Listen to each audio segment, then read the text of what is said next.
Who's ready for a quickie? They subpoenaed the wrong person. Oh my God, could Trump's lawyers be any more inept?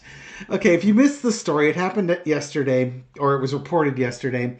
One of the lead detectives, and Midas Touch covered it today, was named Jeremy Rosenberg in New York City.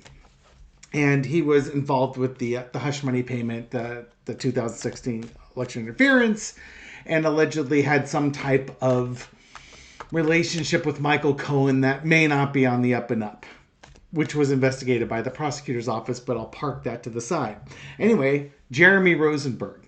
So Trump's attorneys wanted to subpoena Jeremy Rosenberg to testify in the trial because they want to drill down to find out the nefarious things that Michael Cohen's been up to as they cross-examine Cohen, and they want to, have Cohen's testimony basically be diminished.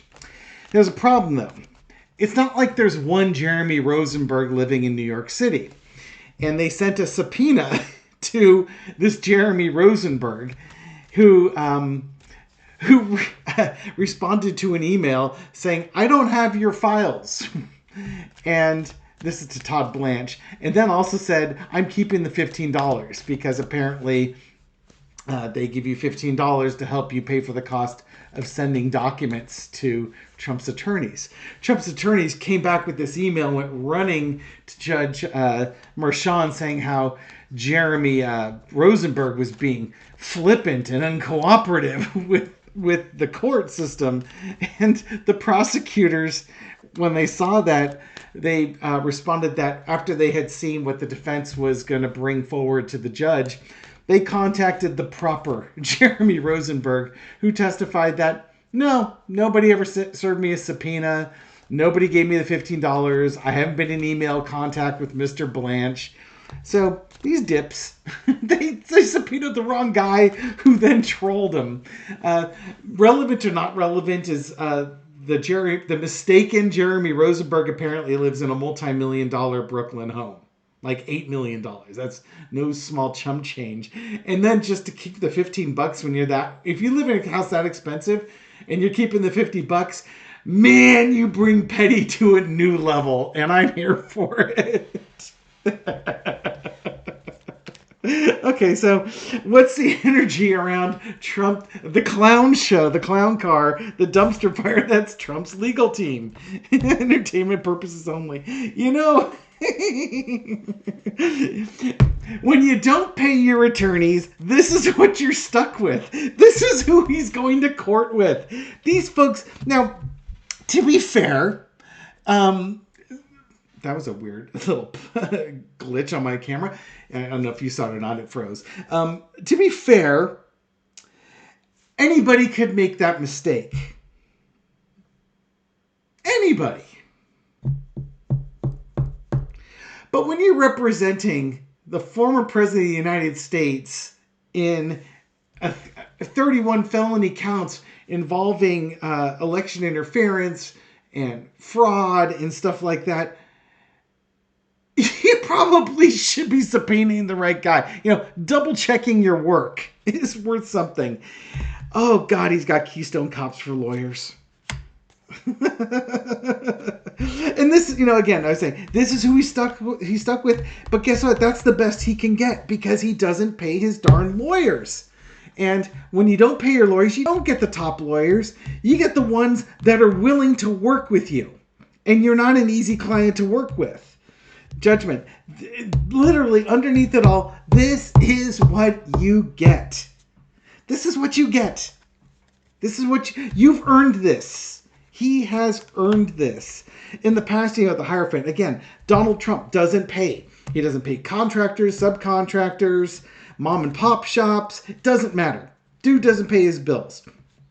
Now, when you litigate as much as Donald Trump litigates, you really should pay your bills, especially for your lawyers, because they're the only thing that's keeping your butt out of prison and winning you court decisions. So if you're going to game the system, you got to have allies. And he doesn't have allies. He just has people he bilks. Current situation, Ten of Swords. In this upcoming court case, he doesn't stand a chance. These lawyers are going to be they're going to run circles around his lawyers, because he doesn't even have, you know, the second string. He's got the third string, the water boy, and somebody they pulled out of the stands to help them with their legal team here. The overarching energy is the Empress. Your legal team should be taking care of you. They've got to take care of all these things. And he doesn't have the best and the brightest. He's got what's available. The low energy of the Empress is lazy, entitled.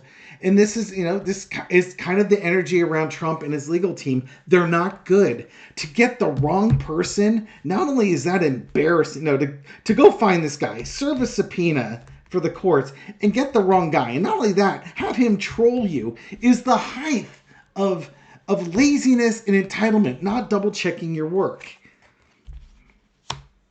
And you've got a court case coming up where you need to fight, and you're going to need to stem off all these testimonies and cross, and you can't even get the right person subpoenaed in cross. Now, it was funny that the DA's office, the prosecutor said, "Yeah, you can go ahead and subpoena him. We're not going to challenge it."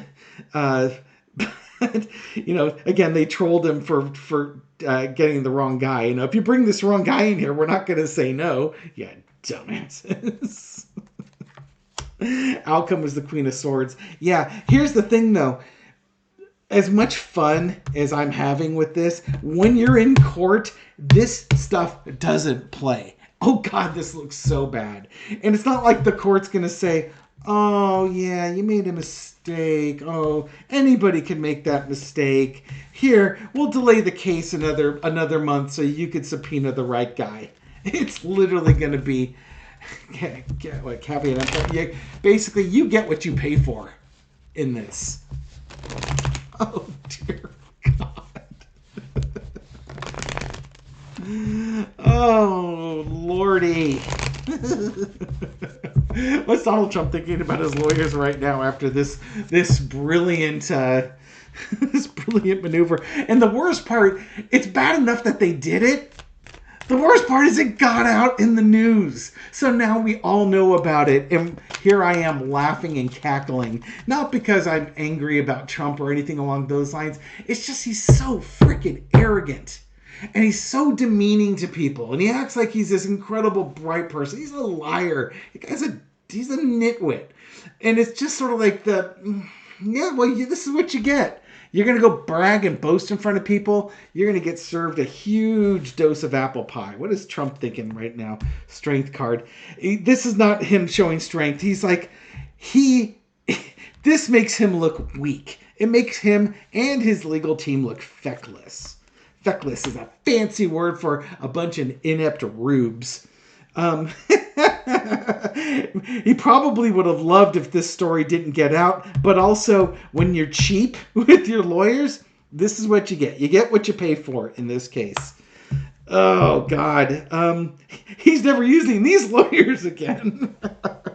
Well, he may not have many choices on this. Oh, this poor case. How much, when you think about it, he's cheap with the other lawyers, yet he is shelling out big bucks for these lawyers because he doesn't have any other choices. They literally are the only game in town.